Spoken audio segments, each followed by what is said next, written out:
IBS is a real thing. How am I handling it today? Well, for starters, I'm sitting in the bathroom until it eases up. I'm going to take some Imodium, painted my nails, washed my face, and I'm going to brush my hair, and then let's talk about it.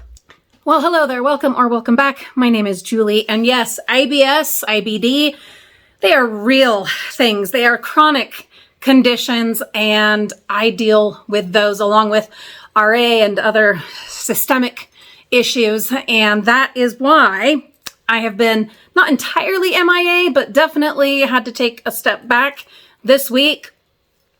I apologize for not being able to upload and today even not even able to put my face on.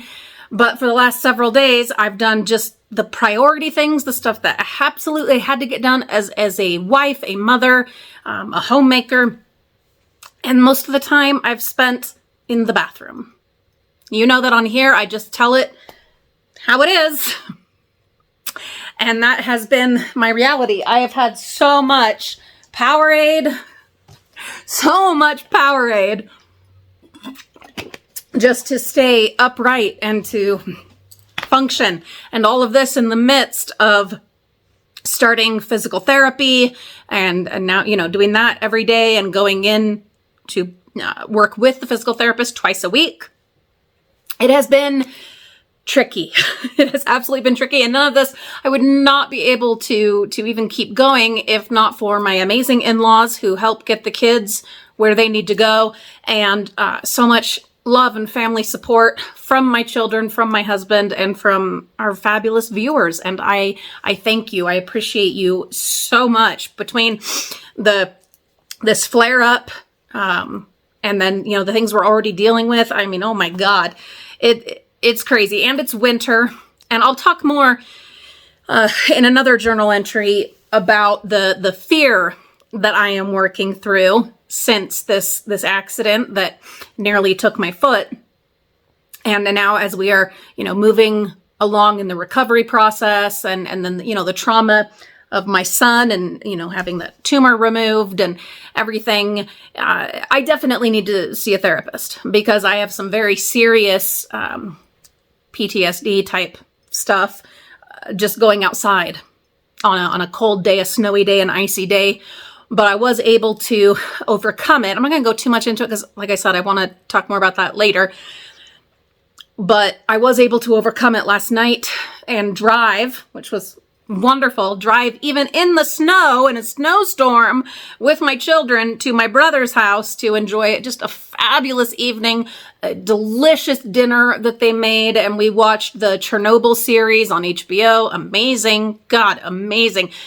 Desperately, terrifying, devastating, but amazing. Very well done. Highly recommend it on HBO, the Chernobyl series. But anyway, we were able to do that, and it was wonderful. And on our way out back to the van, my brother did have to help me down his inclined driveway and help me get to the van, which I greatly appreciated. And it left me feeling more powerful than I have in a long time, more capable.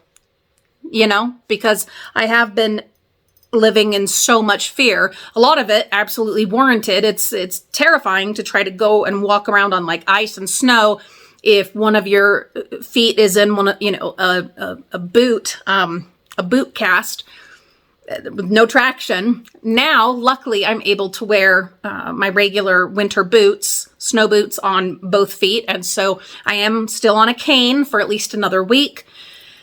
And so, I mean, it's definitely better than it was, but still is scary, Anyway, so that's all just, other stuff that's been going on. But I have been dealing with just an absolutely horrible flare-up of the IBS, IBD, whatever, my bowels, it's been awful. It's been nasty. It's been, all encompassing. It takes over your life. I know that plenty of you know exactly what I'm talking about. You have to be close to a bathroom. You might spend the whole day in that damn bathroom, and then it's hard to eat. which is not often a thing for me, unfortunately. It's hard to eat because you know that by eating, you are going to have to then pass that, whatever's left. And you don't know, which foods are going to upset your stomach more, which ones are going to calm it, and so if you eat, you have to deal with the byproducts. And that also is another kind of fear and frustration. And been dealing with that, trying to find what are the right foods during this flare up. What can I do? And then with the arthritis, trying to keep your hands usable and your face, your jaw. An area I really struggle with is my jaw. I've had cortisone injections into the joints of my jaw many, many times, and I will probably have to go and have those again if this doesn't ease up soon. And then, of course, it's systemic. So the entire body, your back, your hands, your feet, your knees, all of it are affected. Your organs are affected. I don't know if all of you know that with RA, rheumatoid arthritis, it not just your joints and your hands, getting all bumpy and weird and like seized up. No, it also affects your organs. So you add that with the IBS or IBD, whatever, and oh God, oh, here it comes. It's tricky stuff, and then try to just, be a wife and a mom and a homemaker and a YouTuber in the midst of a several months long major massive house clean out and renovation and redo. And it's a lot. It's a lot. Like I said, I am going to look into some therapy, some talk therapy, because I absolutely believe in that. And I've had lots of therapy in the past. The other thing that I'm dealing with is, of course, a long history of an eating disorder. And so, and that's something I struggle with every day of my life. So, and then, that's compounded by the injuries and health problems that have left me, for nearly a year, mostly confined to this couch. Not as much now. I'm really, doing my best to, be mobile. And these last few months, we've done so much work and, the decluttering and cleaning out our house. And I am getting more movement. But the reality is I've gained a lot of weight. I have, which makes everything worse, mentally, emotionally, and physically, because my body is carrying that extra weight on these joints that are already struggling, on these feet that are struggling, one that's trying desperately to heal from a massive reconstructive surgery. And so there's all this going on in my mind. You need to be doing this. You need to be doing that. If you would get the weight off, then, it would be easier for your foot to heal and for your body to calm down. But how are you going to lose the weight when you're stuck on this no, this is this is where I can say whatever the hell I want on this fucking couch. You're stuck here. And, the things this is why I need to go into therapy, the things that go through your mind, so many. We're always our own worst critic, and we can always be our worst enemy or our best supporter, And I do a fair amount of both, though admittedly, mostly I am my worst critic and my worst enemy, because as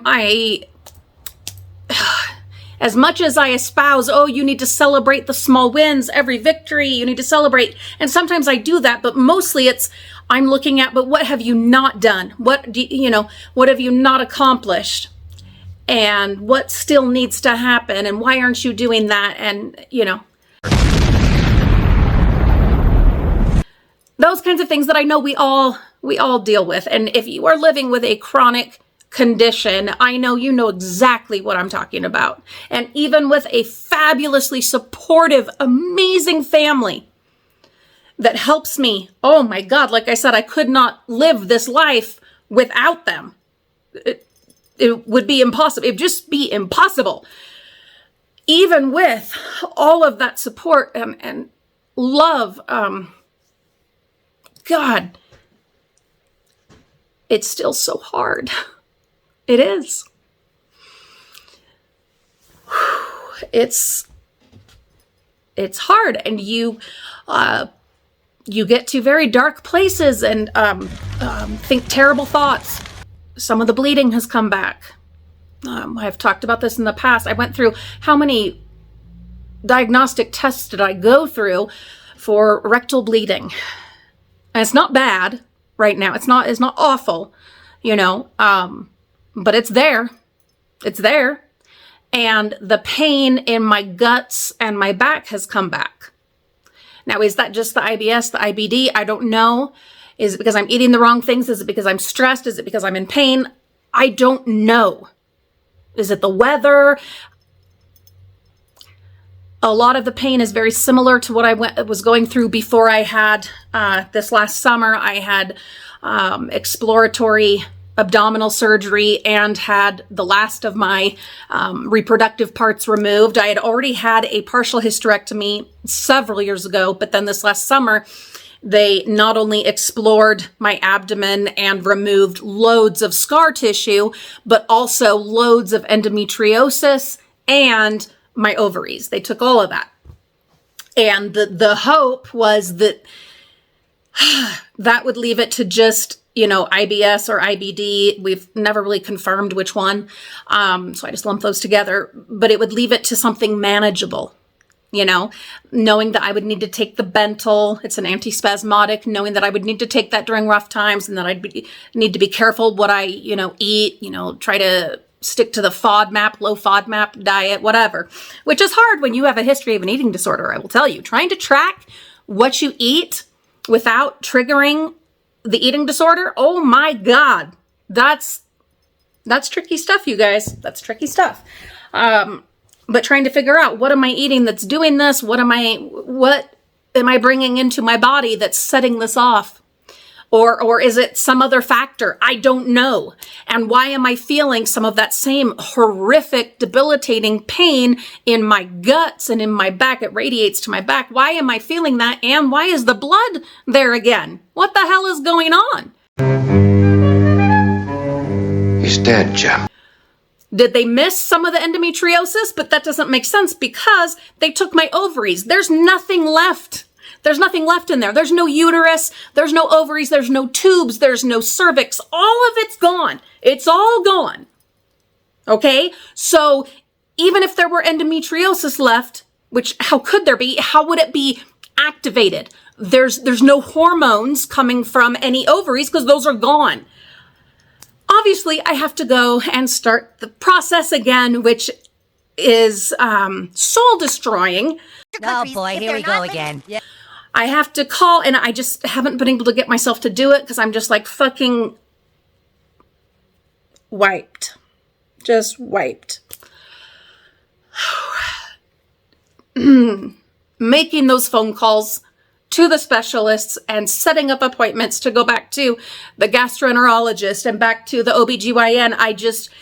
I don't have the mental and emotional strength at this moment to even make those phone calls, let alone go in and start this process again.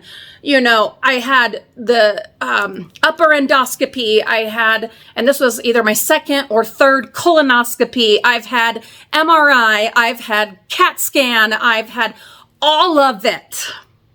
Ultrasound, inside and out. And then, of course, exploratory surgery. They got in there in my guts and it had to scrape off scar tissue and endometriosis, all these adhesions that were holding my guts all together so they couldn't move and couldn't do what they were supposed to, which was causing me, the kind of pain that you just want to die. You just want to say, fuck it, I want to die. Enough is enough. And I don't ever want to get back to that place. And I'm fighting it the best that I can. I'm using a heating pad. I'm doing stretches. I'm doing meditation. I'm trying to eat just soft foods as much as possible. Just soft foods or liquid foods while things try to calm down and to give my guts some relief and to give my jaw some relief and just all of this at once. And it's so hard to focus on or to try to even recognize the progress we're making on my Lis Franck injury, my foot going necrotic and having to be put back together. That happened November 1st. We are making so much progress there. But with all this other shit just, blooming back up, it's so hard to recognize and appreciate, oh, but my foot is getting stronger. My foot's getting stronger. I'm able to walk so much more than I was. Yes, still with a cane, but in my own shoes on both feet. I'm able to walk around the house. Do I have to rest a lot? Yeah, I got to rest a lot. Can I carry big laundry baskets? No, I can't carry my big laundry baskets, but I was able to carry a small load of laundry from the couch to the top of the stairs for the kids to take and put away. I was able to do that. I've been able to carry some groceries that get dropped off from Walmart. Hallelujah for delivery services. I was able to carry those, some of them, into the kitchen. I'm able to get up and down the stairs. It's hard and it hurts. And I still have to elevate my foot, for at least 50% of the day. But I'm making progress. And my baby boy, his tumor was benign. And my daughter, who's had many health struggles, is doing so well right now. And life is good. And we've been doing this massive declutter and making space in our small little home.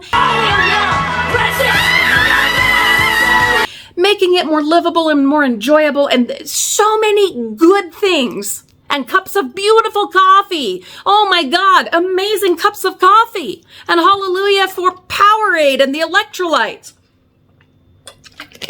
And the ability to even still be able to afford it and buy it in an economy, in a climate that is just going to hell in a handbasket. The fact that I am married to an amazing, wonderful man who has stuck with a job for 20 years and worked his way up into management. He provides for us, and we have amazing insurance, which in the US of America is really a big deal. I know a lot of our UK friends and elsewhere, you look at you're like, what the hell is going on there? Those Americans. It's insane. The amount of medical debt that just destroys families. That's a whole other thing. We don't go into politics on here. But without the insurance that we have, we would be in the poorhouse. Beyond the poorhouse, we would be bankrupt. With my health and my klutziness, and then with the other things with my children, we'd be doomed. Absolutely doomed. Wow. Drama time. What am I saying?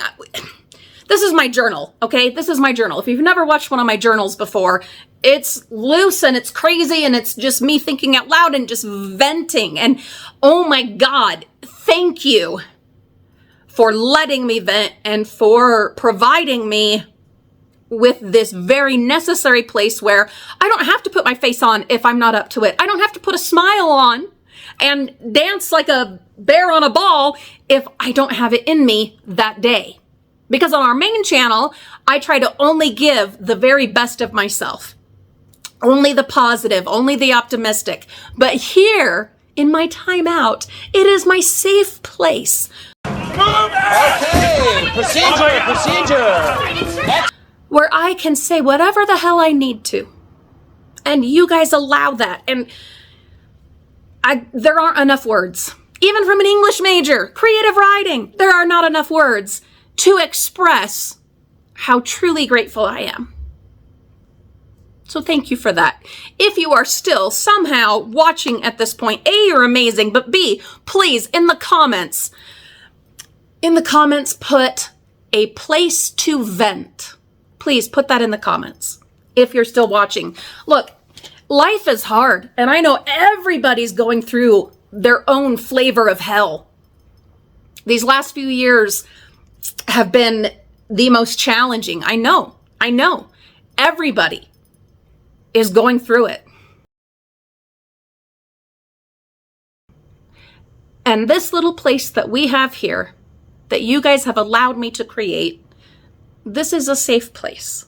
And I want you to be able to express your own frustrations and struggles and to be able to come here and get support for that. I can't fix it. You can't fix my problems. I can't fix yours. No one can, climb into my belly and fix all that shit that's happening in there. Baby, I got IBS, I be suffering. And I can't come and make your family more helpful or improve your financial situation or whatever the hell is going on. I know we can't do that. We can't fix that for each other. But the reality is we don't have to, because a lot of times all we need is someone to listen and not judge us and not say stupid fucking stuff like, oh, you just whine. Oh, you just drama. Oh, you just this. Everyone has trouble. Why are you so blah, blah, blah? Nobody needs that. It helps no one. This is a place where you can come and you can just lay out the dirty laundry and say, I'm struggling. I'm struggling. My body, my home, my car, my kids, my husband, my wife, my whatever. And you're safe. I monitor the comments. If there's stupid shit in there, I get rid of it. Here, you can come and you can say, you know what, Julie? Here's the problem. You know what? Other people here on this little platform, here's what's going on. And we can support each other. And we can vent and we can say those things that need to be said and have someone, instead of judging us, just say, you know what? I'm sorry you're going through that. Or I can relate. I went through this. Here's what I found helped me. Don't know if it'll help you, but I found these vitamins that help me. Or I can't fix a damn thing for you, but I love you. I'll probably never meet you in real life. We say this to each other. I'll probably never meet you, but someone across the ocean cares about you and cares that your dog died or your heating went out or your whatever it is. To be able to say, I can't fix it for you, but I'm here and I'm listening. And I send you my love, my good energy. A lot of times, that's all we really need. Yeah, it'd be nice to have someone come in and just fix everything, wouldn't it? That'd be wonderful. But that's not reality for 99.9% of us. That's not what's going to happen. But having the support and the place where you can vent freely without judgment, somehow, and I'm feeling it, even as I'm just recording this, looking at my own face, I am feeling better able to breathe and like I'm able to shed at least a little bit of this just pain and stress and frustration. Sometimes we just need to be able to say the real thing that's going on, our real truth. Without worrying about, oh, but other people have it worse, and oh, I'm going to sound like I'm complaining, and oh, everyone thinks I'm always just bitching and moaning, and other people are in earthquakes and at war, and even with all of that being true and the myriad horrors swirling around us, your problems and your pain are still valid because you are the one living in them and with them. No matter what else is going on, no matter what else is worse, and we don't want to trade our problems for someone else's problems, and God, the things that are going on. Oh boy. Regardless of all that, your problems, your pain, it's valid. And you are allowed to feel it. You are allowed to be frustrated and mad and angry about your problem and your pain. You are allowed that. Right here in this safe little space, you are allowed that. You should be allowed that anyway, but here you are allowed that. And you are allowed to love and be loved and to care and be cared for. Now, I don't condone or encourage getting stuck in that place of just frustration and anger and whatever. Stay safe, everyone. Resentment. But you have to be able to let that steam out. You have to be able to let that out without judgment before you can then start working on the solution and improving your situation. Because if you just have to keep it all bottled up and just stuck in there, it's like a wound and it's festering. Because what? You don't want to be judged. You don't want to look ungrateful. Fuck that. Fuck that. You have got to clean that wound out. And then heal. And then, even though the problems will still exist, my guts will still be a disaster, my body will still be deteriorating, but I'll be able to move forward. And every day will be a new battle. But by being able to just vent some of that, get some of that out, clean out that wound. And it won't all happen in one day. My husband had a horrible, horrible biking accident on a mountain bike or a road bike, I don't know, and ripped his knee open. And for months, he had a drain. Oh, it was the most disgusting, this green stuff, Jesus, coming out of this wound. And having to have, oh God. Having to have it scraped and months and every day having to this process. But it had to happen for him to be able to heal. And will his knee ever be perfect? Will it ever be the knee that his mom built him in her belly? No, it'll never be that knee again, but it is a knee that works. And he still rides his bikes and does just fine. But the wound had to be cleaned out. The wound in our hearts and our minds, those wounds, they have to be cleaned out, aired out, whatever, with support and with love and compassion for us to be able to heal and move forward. Anyway, it's been a rough week, but I'm definitely in a better place than I was even 2 days ago. Because I told myself, enough.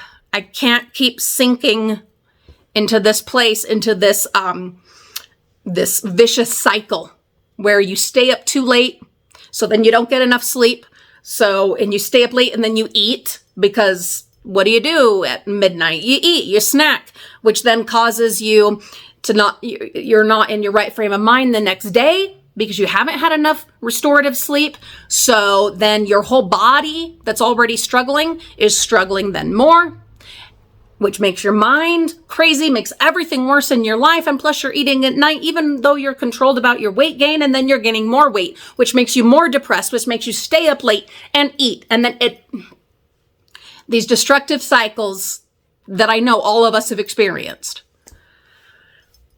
I had to just tell myself, Julie, it doesn't have to be perfect today, but you have got to pull out of this. So go to bed on time. Even if you don't fall asleep for like 3 hours, at least go to bed on time. And I did.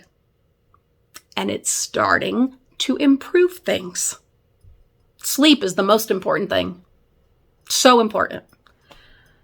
And I wish you good sleep, and I wish you good days, and I wish you happy moments, and I wish you the ability to clean out that shit that's in those wounds, that's festering, that is keeping you from happiness or comfort or a better life or whatever it is. I can't fix it. I'm sorry that I can't fix it for you, because I would if I could. And I know you can't fix the body that I live in. All we can do is love each other and care for each other, and then do our own very best to make the best of our situation, which some days is not possible. I know that. I have those days too. This last week, there's been several of those days. We can't give our best every single day. I know that. And I honor that struggle that we all have. But today, this day, let's try. That's all I ask of you. That's all I ask of me. Let's try to do our best today.